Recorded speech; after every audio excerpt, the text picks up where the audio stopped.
Welcome everyone. We're back. AusCycling Club Series Round 3.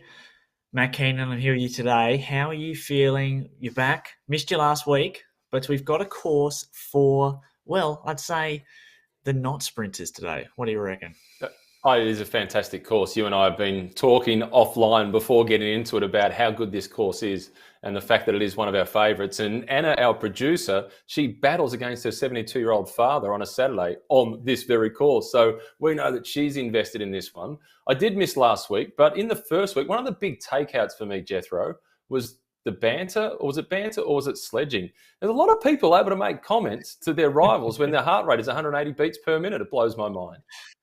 Yeah, I know. Certainly was putting the skills of the Bluetooth keyboard, on show. There was a little bit of chat from the competitors during the race, which was very funny. And you know what? Sometimes out there in the races, Matt, you do throw a few barbs out there just to keep it interesting. But hey, what we're going to do now is we're going to check out the course. We're going to run everyone through the Legends in Lava course, which is an absolute ripper. 24.5 kilometers long, 320 meters elevation. But this one is kind of a story of two halves, okay? So, Matt, we're starting with a little bit of a rise, about 4Ks to go. They're hitting the Titans Grove reverse climb. It's a bit of a power climb. It's 900 meters, about 4%. And then it's very much downhill for the next 6 or 7 kilometers. So we should see anyone that's able to get over the top of that rise in Titans Grove should make it on the downhill following that. And then, there's a few little pinch points, as you know, 300 meters elevation that follow the Titans Grove climb. But really, we're waiting to 20 Ks to go when they hit the Volcano KOM. And Matt, finally, we've got something for, I guess, the climbers, the punchers, who have battled through the last two sprinted course with this KOM finish. Yeah, and it's going to be a question of timing as well. You know the climb really well. It's quite a quick climb, so there's great benefit of sitting the draft.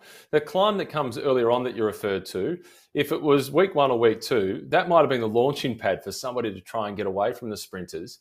But this is going to suit somebody who can climb good 20-minute power and really good 15-second power.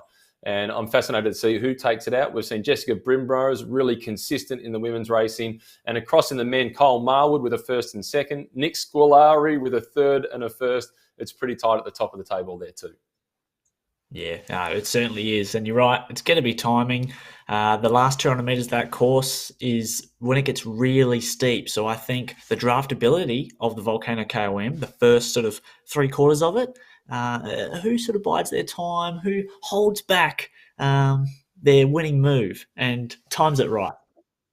And so, Let's get down to the racing. They're not far away from getting started, Jethro. Sorry, I've stolen your thunder. But this is the moment where when I've been in events on Zwift, that couple of moments before it gets started and the wheels are turning, you're doing 300 watts before the flag drops. It is pretty quick. Stuart Grimsey we're on board with at the moment, and he's a guy who I know pretty well has got plenty of horsepower. But the fact that he's riding at 160 beats per minute, Jethro, he is cruising. yeah, that's certainly not redlining by any stretch of the imagination. And I like the team name he's got in there, Berries, because, hopefully we're going to see a few of those on course today when they hit the climbs, because there's going to be some fruit dished out. But as you can see, top of the sort of leaderboard there, we've got 100 competitors in the A grade men today, which is very, very good. And in the women's as well, we've seen an increase in their field numbers. But we're getting an idea, Matt, of just what this course is offering up. So what you're seeing on screen, everyone, look at the rolling terrain already, up and down, which means you're going to have to be really in tune with your gear selection, constantly going up and down the block, and then also your positioning in the peloton, because we know your momentum as you're going downhill on the game and then back up to the climbs is really important, isn't it, Matt? Oh, it is, but I did like that little post that was popped up just a moment ago by Stu Grimsey. He said, 180 beats, doing it easy. Come on, Mr. Grimsey. You're 162 according to what we can see, but he's punching out more than 6 watts per kilo. So, okay, I'll cut you a little bit of slack. That's not doing it easy, but I'm in the comfortable seats. You're the one who is pushing, and this is a really quick start. These rolling hills, these will be causing anybody who's got slightly juicy legs a few problems. Yeah, definitely. You would have want to keep your legs spinning over and a real prominent warm up. You can see a lot of riders in there. Jeffrey Creel, another WA rider. Everyone's sort of pushing around that 5 watts per kilo mark. And these pinch points here, you can see 8-7%. This is a real Mm. kicker. And you can see riders just drifting back now. And it doesn't take much, Matt, a little kicker like this, and you start to see that peloton that's real bunched up, and it starts to, well, just draw out a bit and lengthen. And well, look at it now. It's everyone just sort of wants to be sniffing around the front. Michael Gallagher up the front as well. We'd seen him. It's well, yeah, it's fascinating. They're on board with Jay Hunt at the moment as well, and we're just watching where they're sitting within the group. It was interesting seeing Stu Grimsey. He got himself at the base of one of the climbs up to 12th position, and then drifted back to about 45th or 50th by the time he reached the top of that little climb.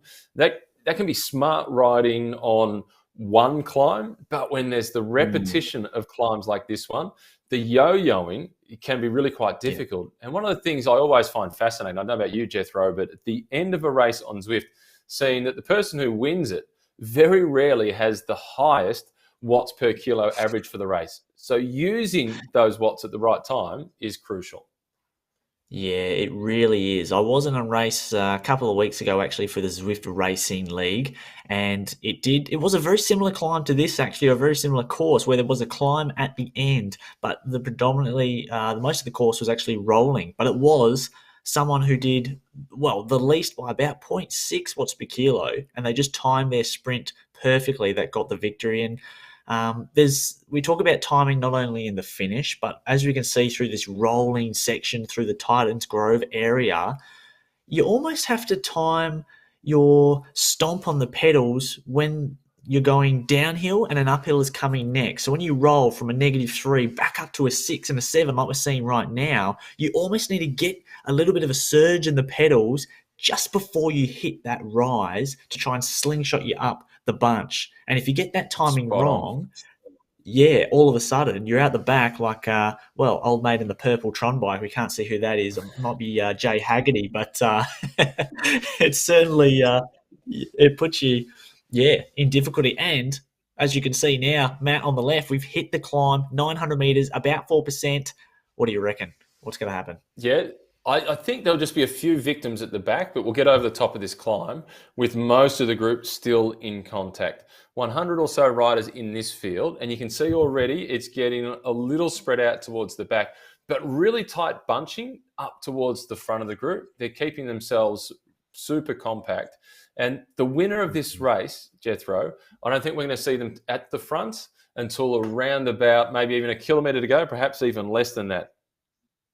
Yeah, I think so. I think with the finish tonight, and I have watched quite a few races with this course, and the finish, often you don't see the winner until the very end. And in fact, I think we might see someone who look like they may steal the victory, but someone's going to come over the top with a late move. And we'll talk about some of those contenders, but in a minute. But let's swap over to the women's race. We're on board. Catherine Mackay with the women's and a nice little group here. We've got 22 competitors. So again, for the third week in a row, it is now grown in numbers, which is really good and adds to the dynamic of the bunch racing. Much different to 7 or 8 competitors like the first week, Matt. Yeah, I like the growth. Anything that is heading in that direction is a good thing, whether it's your superannuation, your share portfolio, or the size of the bunch in a Zwift race. We want the numbers to be going up. And how do I get my numbers to go up with watts per kilo? I'm still struggling to find that in 2022. But this group in the women's race, it's been Jessica Bemrose, she's dominated the racing so far, Jethro. Yeah, she really has, and she's used her top end speed and her sprint to her advantage. But actually, I think Jessica's really got the timing down with how to finish a bike race on Zwift. She has just nailed the timing of her sprint, and we saw last week she almost did a double sprint, Mark Cavendish's 2009 style, where you have a bit of a double kick. That's what she implemented, and I wonder if she'll use her timing to perfection this week, but it's different, Matt. It's this climb is going to cause problems, and I have And pigeonholed, it's Catherine Alley as my favourite. today, who hopefully is still in this race because she was my favourite. Well, there's a few problems at the front already. We can see the Swede who is at the front. This is Gabriella Norden, and she has Mm, some really big numbers: 4.8 watts per kilo for 20 minutes, 8 watts per kilo for a 15-second power. So she really will like the climb. She'll need to make the most of that final climb. There's Ellie that you can see there somewhere in the middle, riding for the E yep. Randwick squad. But Mm. even though Norden doesn't collect the points for the AusCycling eSport Series for the team classification, which at the moment has been dominated by the Waratah Masters, I like to see that we've got riders from Sweden, Germany, some from China and Japan as well, all participating in this great event. Yeah, absolutely. It's really it just shows the beauty of the game, and as you can see, a lot of these, well, almost all of the women in this race, they're experienced Zwifters, Matt. They're all riding the Tron bike, and a lot of different colours going on there. S5s there as well. So everyone here is really operating plus 25 levels for sure. But again, yeah, so they're all very experienced, and you can see it in the men's as well. We've got a swap to plenty of neon there. It's almost like we're in Yokio, but we're not. Of course, we're in Titans Grove, heading towards the volcano, which, as a world itself, is just awesome. And have a look, Matt. There's already riders out the back. You can see there has been a slight split. And I like this from Jono Cridlin. Chat was quiet last week without me. So Jono's keen to provide a little bit of lip service to everybody else in the race. Jono, keep on feeding us. We quite like seeing the conversation. How are you going at the moment, Jono? If you are listening, we want some sort of an update from how you're feeling. I heard you oh, it's going too quickly now. Now everybody's Yeah, chiming in. Everybody's having a yeah, little bit of chatter. A little bit of good luck, see you off the back. Good I luck off love the back. that. That is harsh. Yeah, kick them when they're down. Kick, yep, kick them when they're down. Love that. There's a you really got to back that up. It's really really cool. And you can see there's a Bemrose, another member of the Bemrose family, just sort of chiming off the front there. Like we've seen, is constantly. I guess this race is almost like a third week mountain stage. If it's not up, it's down. And we're going to see that in a few weeks' time with the Giro d'Italia. But we're here on Zwift, and everyone's just making sure the position is correct. Now, for everyone at home, who are we looking for to win this bike race? And I think in the first two rounds, sprinters course, those really favour the guys and the girls who had a top end peak power sprint. But I think for today, it's going to be a mix, Matt, of a lighter rider who's still got a good punch. And I've identified in the Mm. men's Josh Harris, Kyo Mori, a Japanese rider, Jeffrey Hunt, and Jono Cridlin, who's been talking a bit of smack. They are the riders to watch, in my opinion, for this finish in the men's. And what about Bosted, the Kiwi, who was second in the Anzac Day special, Yes. and he's got plenty of big numbers. The 20-minute power, the sprint is really good as well. I'm loving the chirping away that has been generated by Jono Cridlin. And just a moment ago, you were talking about Adam Bemrose, who has been Yep. pretty consistent. He was second the Oh, first week. He was yep. fifth in the second week. So he's been getting some pretty good numbers supporting his club, which is Gold Coast Cycling Club. Incidentally, Waratah Masters, they are well ahead in the team classification, the club classification, on 903 Mm. points. It's in Bathurst on 596, so that's a massive gap. Vikings in third position on 492. In last place, St Kilda Cycling Club, Jethro. They're one of the biggest in the Oh. country, and they're being beaten by Knox BMX Club. I love that there's a BMX club participating in this. I wonder if they've got their BMX bikes hooked up to Zwift. That would be something on the fixed gear. But yeah, I mean, I guess Matt, could it be St Kilda? They've already got their kit in the game, which is of course what you get uh, in the game for winning the AusCycling Club series. But speaking of jerseys, we've got an attack and a very ambitious one on the downhill section. We've got, is it A. Evans now? A. Evans, I believe he won last week from memory. A really strong rider, and he's chosen the downhill section to try and surprise the bunch. This is well, it's a risky move, Matt. This is a long way before hitting the base of the major climb up to the top of the volcano. Mm, So this is an energy spender with not a lot of gain, I don't think, but putting the rest of the group under a lot of pressure. And they are enormous numbers. He is going along at almost 5 watts per kilo. He was the first over the line last week, and he yeah. is strong, but the momentum of the group, they are closing him down Yeah, and and so they're gobbled just up. shutting the door on him now. That's right. Gobbled up on the bridge, and hopefully water under the bridge for the rest of the bunch because now you can see a few other riders just moving their way up. And again, there's an art to it, Matt. You want to try and find that sweet spot in the bunch and try and use the least amount of watch possible to keep yourself up the front. And just look at the peloton dynamics. Zwift upgraded updated its Peloton dynamics recently in the last 2 or 3 months, and it's certainly seen a lot more fluid movement of the avatars in the bunch as well, and more lifelike. And it really is quite mesmerising just watching these guys ride along. But you And can see the I watts think per kilo is Jethro, dropping. Yep. next week, I'm not going to be available next week. I can't remember who you've got with you, but I think maybe John O'Cridland's going to need to join the commentary team. He's providing plenty of banter. He's just told somebody to remind Evans that there's no intermediate sprint this week. Jono, I think you've just told him. He'll be all across that now, and he's back in the group.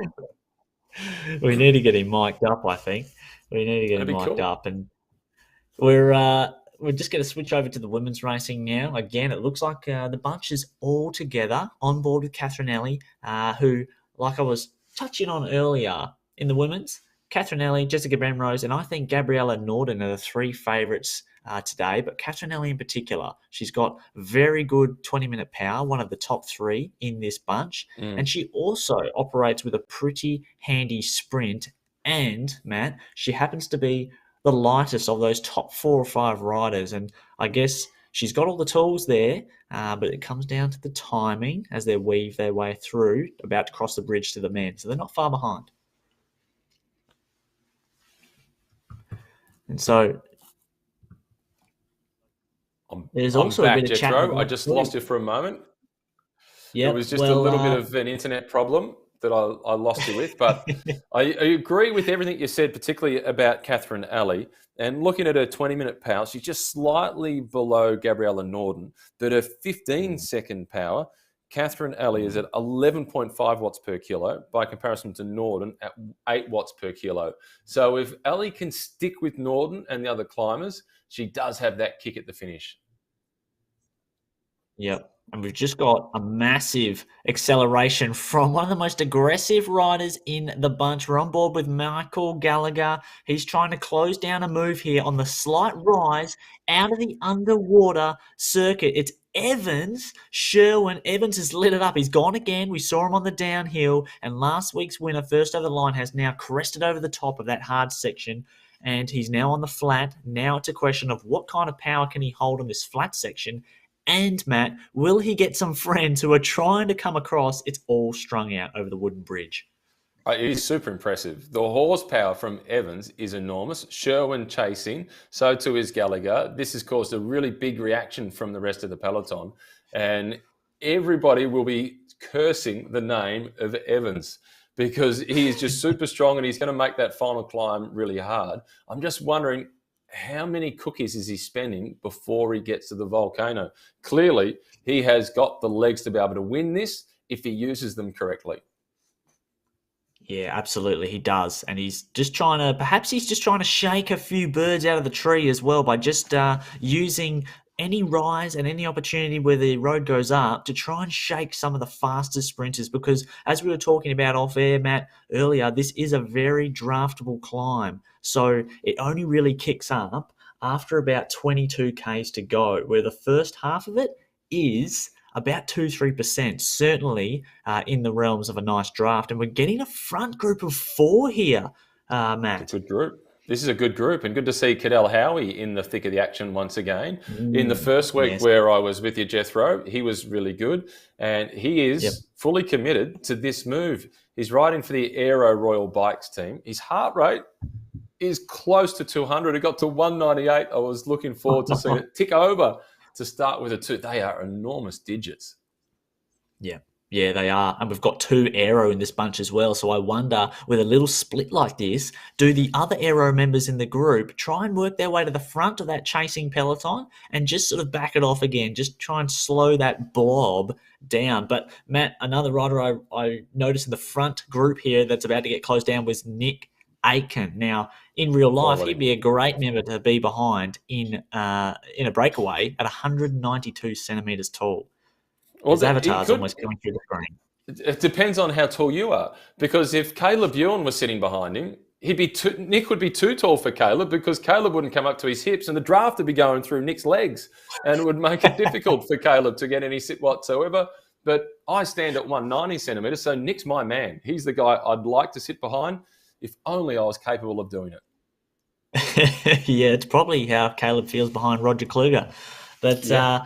look, it's all back together. We've had it closed down by an Italian, A Burra. This might be Alexander Burra, but yeah, look, it's all come Angelo, back it is together. And Angelo Burra, who rides in Angelo Burra. the Masters category, but his 20-minute power is at 5.7 watts Oh, per kilo, the second biggest within the race. That is impressive. 405 watts for 20 minutes. That is insane That's numbers. And yeah, big. for What some I've been people. really impressed. I've been impressed by how aggressive this race has been, Jethro. When we spoke Yeah. about the course, Legends, and the lava going up to that climb, I thought that there'd be a lot of riders really patient, just sitting the wheels, hoping to get to the base of that climb. But this has been on from the gun. Yeah, it certainly has. And with this awesome view of the peloton here, and I wonder if anyone else is picking this up at home.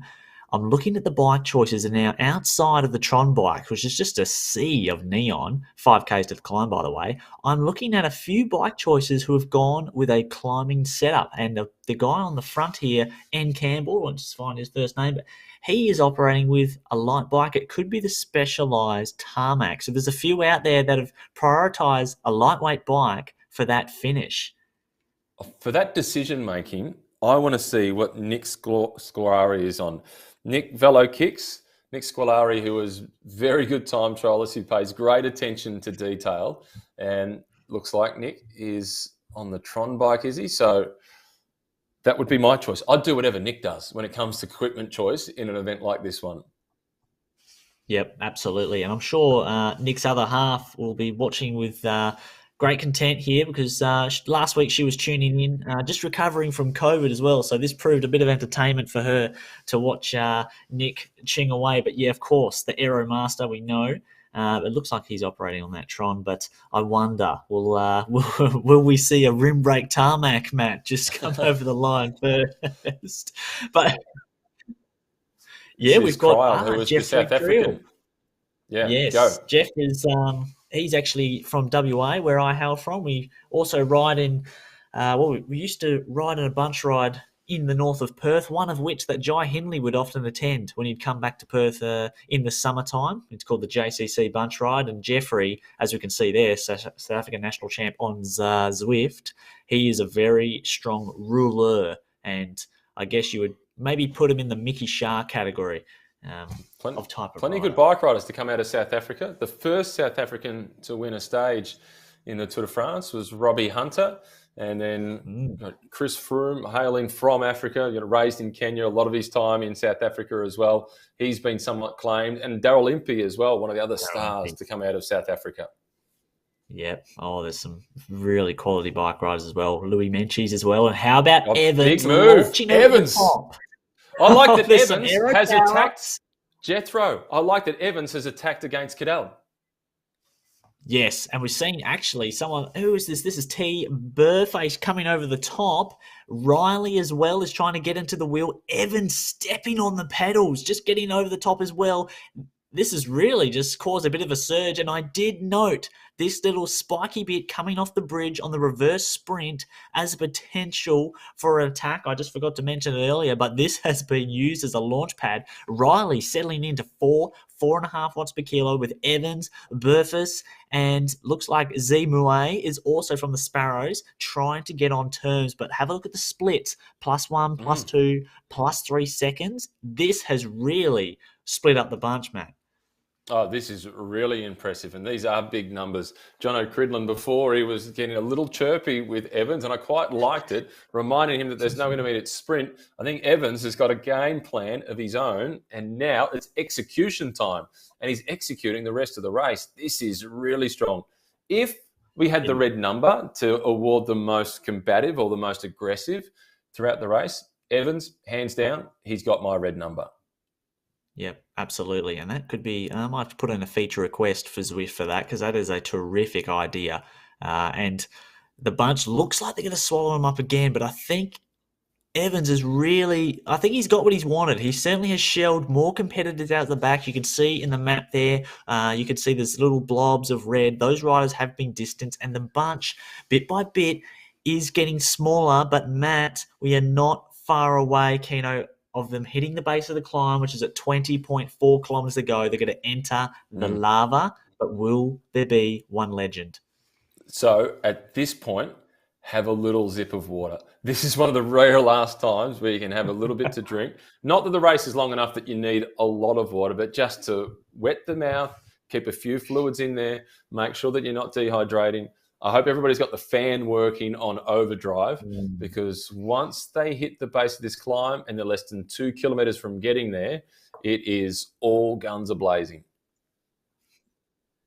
Yep, absolutely. We've got cries for Frodo from A Chubb, getting Lord of the Ring vibes from this course. And of course, it does look a little bit like Mordor. Perhaps we need a New Zealand course on Zwift, just saying HQ. But we've got Cadell Howie, who's trying to get a bit of separation, surprisingly, as one of the lightest riders in this peloton. At the base, they haven't hit the gradient yet, Matt. I think perhaps too early. We're seeing Sherwin. Look at him. He's on a lightweight setup. Those look like the MV 2.1s on the tarmac. These guys want to climb. Yep, Cadell is still a junior. He's just 53 kilograms. He stands at 175 centimetres. His numbers actually, in that regard, aren't too dissimilar to Cadell Evans himself. And I like that he has gone early. That's a good problem to have with a junior, rather than trying to encourage a junior to be aggressive. He's now been absorbed by what's left of the peloton, as we're still seeing Matt Sherwin just slightly off the front. So far, Evans has got his witch. He's reduced this peloton, but has he got enough bullets left to finish it off at the top of the volcano? That's the big question. Yeah, absolutely. And they're about to come out of the inside of the volcano and hit, I guess, where the climb feels like it starts not too long from now. And we mentioned everyone back home. Yes, this finishes on the Volcano KOM, but the first 2Ks of it, from 20 to about 22 kilometers to go, or kilometers spent, it is very draftable. It's 2, 3, 4%. So like Sherwin here on the box section, climbing wheels, he's not really getting the full benefit. You want to be on an aero setup basically until 250 meters to go. And that is when 50K an hour. See. Yeah, he's doing 50 kilometres moving per hour there on his own. So huge benefit of being within that main peloton. And we're seeing Angelo Barra once again. He's responding a little bit. And I like this from Cadell Howie. Should not have done that. Cadell, keep doing what you're doing. It's working. And you'll learn every single time you pin a number on, whether it's in the real world or whether it's online on Zwift. The attitude is sensational, Cadell. That's right. And we've got Barra from the Italian Team Italy is actually off the front, and he's trying to hit the climb with a little bit of a lead, and Michael Gallagher has now stepped on the pedals. This is where we're going to see the peloton string out, and I think Cridland's there. Josh Hunt is also in the mix. Remember those guys who can climb a little bit lighter, and they've got a punch. But at the moment, we have Gallagher out front, the Italian Barra, Riley in third spot, but Gallagher is holding 7 watts per kilo. This is about a 5 or 6 minute climb for these guys, Matt, and we're already seeing the peloton change shape from that blob to now, well, in one line. And Mick Gallagher, he's pushing out some huge numbers, 7 watts per kilo, heart rate up to 183. For the rest of the races, we're seeing Hunt make his way through towards the front. Oh, yeah. He's on the hunt, and he has hit the front. But the fact that John O'Cridland's been quiet for the last 5 minutes would make me a little nervous. Is he ready to make a move? Yes, I think so. And like I said, Jeffrey Hunt's one of those guys I thought was going to do very well today. High watts per kilo, high enough, a little bit lighter, still has a punch. Gallagher's going to get in the wheel now and hopefully use his watts per kilo, use his Zwift now to just drop the pace a bit, get a little bit of a draft. But no, he's pushing on, No. still holding 7 watts per kilo. This is insane. But the bunch, look at the draft. There's numbers back there. Guys that are only touching 5.8, 6 watts per kilo, about 10 wheels back, 22 Ks in. This is where it flattens out for a period of about 300 or 400 meters. Then it goes up again, like we're seeing just now. This is where we see a bit of a slingshot, and there's going to be riders moving forward who are going to come out of that bunch, Matt. The winner, I think, is in that blob that we see around 10th to 15th wheel. And Roberts moving up in the second spot. Riley and Barra closing down a select group of 4, just a second off the front of the rest of the peloton. But now this is that moment that you spoke about. It goes downhill, not for very long. Mm-hmm. It's 48 kilometers per hour, reminiscent of what you see on a lot of climbs, particularly in the Pyrenees, where they're inconsistent. It's staircases up, a little bit of rest, a Yep. little bit of a dip, and start climbing again. And it's about to return to the positives percentage and heading uphill. Oh yeah, it's starting to heat up. Here's the flat section now. They're going to go through the volcano. This is a chance for the riders to catch their breath, and you can see on the right-hand side they are, with relative to the start of that climb, with around 3.5 watts per kilo. So they're now waiting for that next step in the staircase. Josh Haggerty's there. He's been a podium. You've seen Sherman's been active. Evans is still there despite energy spent early. Who else? A Chubb, he's been throwing down in the chat. Has he got a bullet to spend? There's plenty left Mashed in this. potato. Yeah, mashed I potato has made spotted it. mashed potato. It's almost dinner time in Melbourne. I know that you're a couple of hours behind us in Perth there, Jethro, but in Melbourne, Yeah, it is 7 o'clock local time. Mashed potato. My mouth is watering. It's not far from dinner, and I've spotted him for the first time. As again, it's Gallagher who goes. that's right. This is a big Gallagher's move. out there. It is a big, big move. 8 watts per kilo, a second kick. Who can respond to this? Because now he has a bit of a gap. We are now down to the final kilometre. We can see we can see the little finish line arc just in the distance in the map. Sherwin's behind. Riley, Beck, Bousted, Roberts. But remember, the last 250 metres is the key here. But at the moment, Gallagher needs to be closed down. And it doesn't seem like anyone, Matt, wants to launch from that bunch just yet. Not just yet, but Gallagher, he's a really good individual time trialist, fantastic in the individual pursuit on the track. He knows what he can hold and how long he can hold it for. He's not a super sprinter, but that's why he is going early. His heart rate is through the roof. Too many late nights, Jono. Now Jono's getting heckled. Nice work, Trent. But Mickey Gallagher at 190 beats per minute, and he's been here for a minute and a half at least. This is a huge tilt to try and take the win. Yeah, he's going for it, Matt. And like I said earlier, I alluded to this. I think this was what's going to happen with the bike race finish. Someone out front early is going to be taken over late. We've got Bousted, second in the Anzac Day Classic. He's moving up. Roberts, Twan, Riley. There's a little group of 6 here. Now drafting is back in play with around 3%. There's not long to go, 500 metres, but I'm still looking at some of the guys in the bunch here. Haggerty's there. The bunch is just starting to blow back up. And this has now become, I think, a bit of a puncher's game. There's 500 metres to go, still 4%. Anyone can win this right now from this group. Boasted has got himself in a good position. So too has Marwood. Marwood spent a few biscuits as Roberts has now got his nose in front. Barrett is there. Timing is going to be crucial. There's about 10, perhaps 12 who are still in contention. Drafting power-ups being used. Wouldn't you love a feather at this stage? Someone has certainly got a feather, but this aero power-up usage here from the Italian Barra is very well timed. With only about 100 meters to go, he's ramping up the steepest part of the climb, and I think Barra has used his power-up to the key. Yuan behind, Haggerty's trying to use it as well. There's gaps. It's going to be Barra, the Italian, Chuan second place, and Haggerty looks like he's going to come over the line in third place. And we've seen the Italian just 2 days out, Matt, 24 hours out from the Grand Partenza Giro d'Italia, doing it for Italy as the women are on the Perfect climb. timing. Perfect. It's it. Angelo, the angel of the volcano. What a brilliant climber. Back, and you'll be pleased with the women as your pick, and this was well before the race got underway, Catherine Ellie is in the mix. Mm. She's right up at the front of the race, and there's not many surviving with her, Jethro.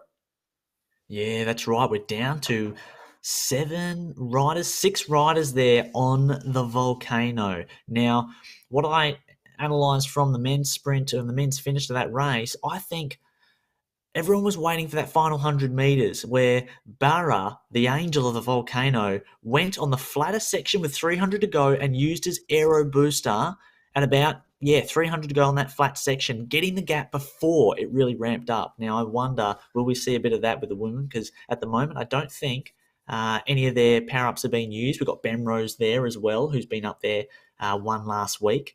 So it's going to be very interesting from a group of six. And Matt, I have to say, I've just looked here.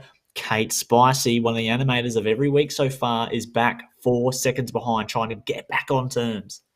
Oh, that's going to be difficult from there. Norden from Sweden, she sits in second position. She was aggressive early on, just biding her time perhaps for the next little while and then to launch another big move. We've seen Ben Rose, who's been really good for the first 2 weeks. She's out of contention for the first time in a while. Spicy, that 4 second gap. It looks small, right? 4 seconds, but it's not when you're chasing. 4 seconds is huge.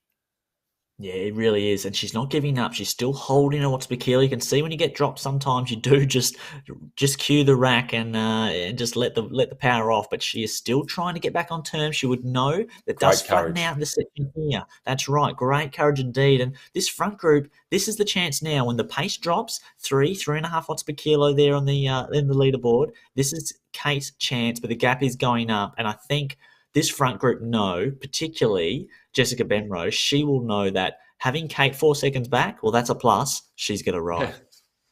Yeah, Norden at the front, followed by Davis and Nash, and then Ali. It's a strong group out in front. Not too many left in contention. This has been a pretty good race, the women's race. We've focused mainly on the men's race because of the larger group within that field, and they got to the finish line first. But hopefully next week you go in that same pattern of getting even more women racing. So if you're watching and you've got the setup, doesn't matter what grade you ride, participate, be part of it, the AusCycling eSports series, and it's about flying the flag for your club and getting some points for them as well. Yep, absolutely. You said it, Matt. And speaking of points, now, is SXCC, is that St Kilda Cycling Club? Not sure because I don't know. If it is, there's two in this front group. So a chance for them to get off the bottom of the ladder, Matt, in the club standings. Good work. As we've seen, Clara Nash from the Rave team just start to lead the climb and have a look at the power outputs. They're rolling on 5.5 watts per kilo. That is very good power output on this section. There is drafting. Who can get it right doing the least amount to stay with the group? It's very, very intriguing. Gabriella Norden from, well, the Scandinavian, a bit of a dark horse here today. Well, she's been pretty strong so far. This is the first time I've had a chance to take a look at her racing, what we've seen today, and it's been impressive. We're on board with her now. We can see her heart rate at 177. Obviously, she's a little bit older than Cadella Howie, who got the numbers up towards 200. But I think there's still a bit of room to move for Norden, and she's got enough left to put the rest of this group under pressure, which is she's kind of doing at the moment. Now she gets herself back towards the slipstream. She's riding pretty smartly. Yeah, she is. She happens to be the lightest rider in this group by a country mile at around 46 kilos, riding for the Socks for Watts team as well. So she'll certainly want that steeper bit at the end to come sooner rather than later. There's not far to go, everyone. About 800 meters, and everybody at the moment, I think, is playing their cards as close to the chest as they can, Matt, at 108 beats per minute. But I think Catherine Ellie, I think she's got this one. With her sprint. It's just going to come down to timing. And I'm just watching here now. Catherine Alley there, sitting at the back. Now she's moving forward. It's a bit of a game here with the positioning. 500 metres to go.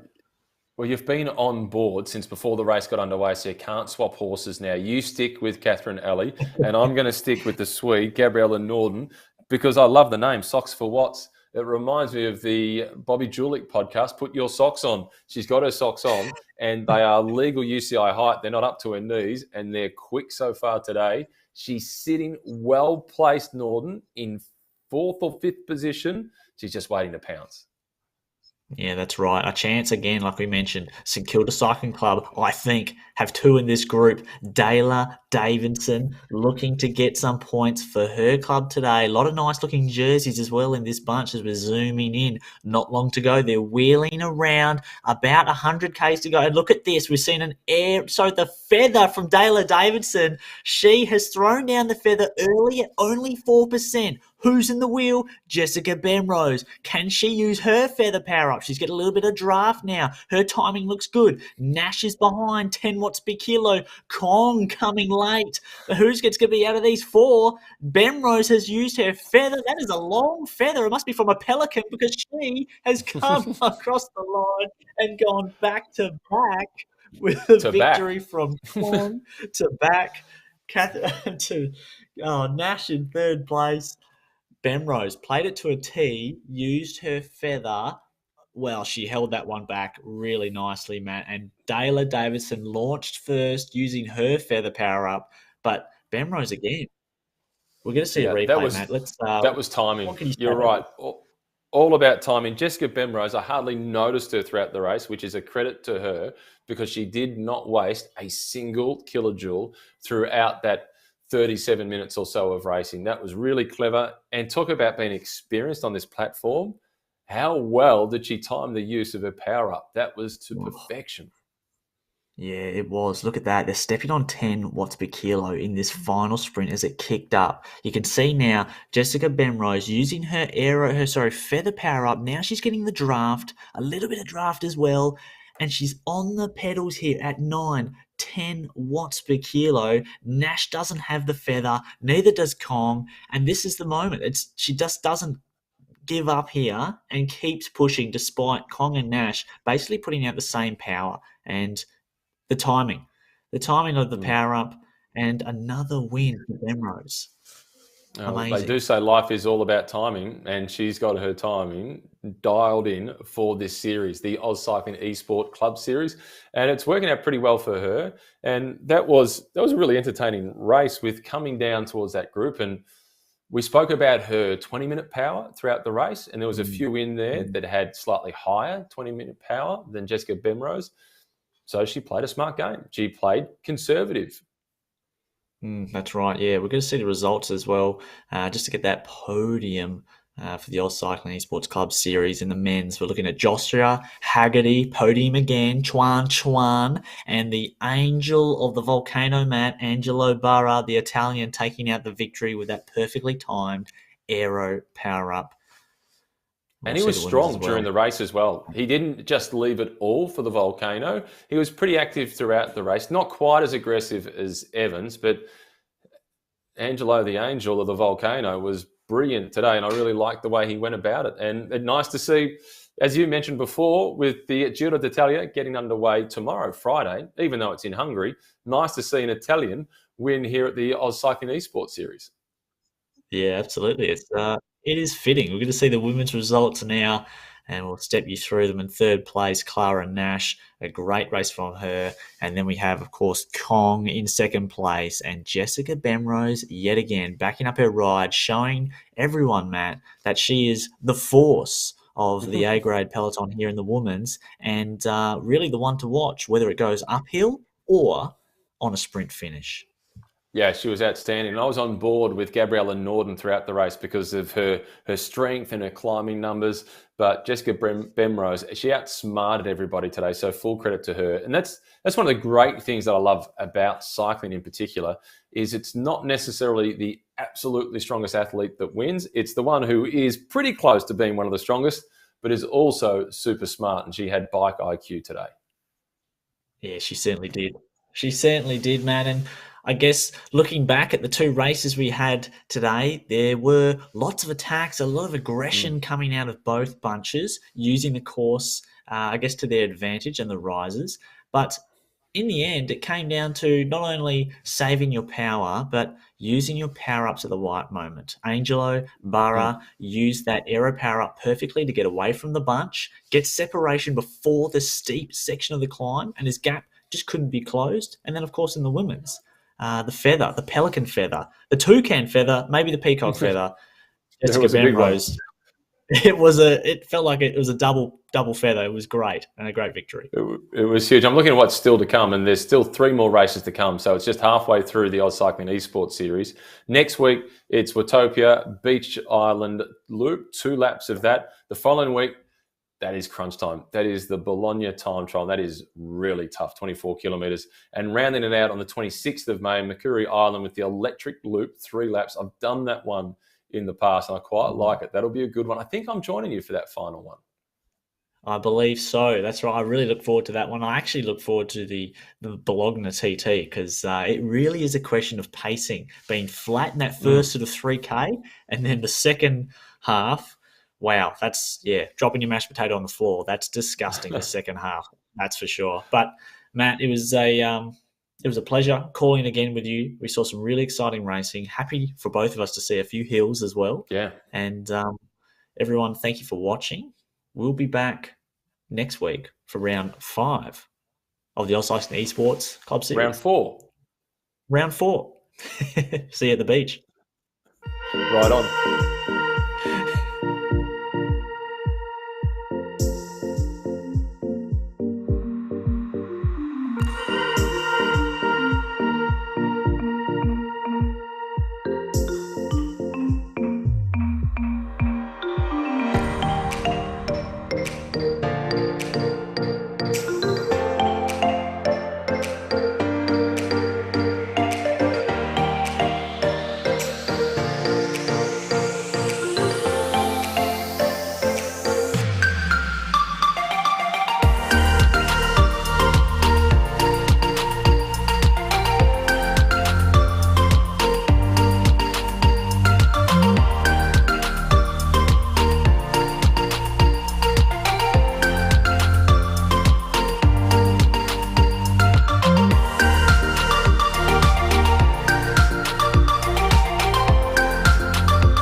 Oh.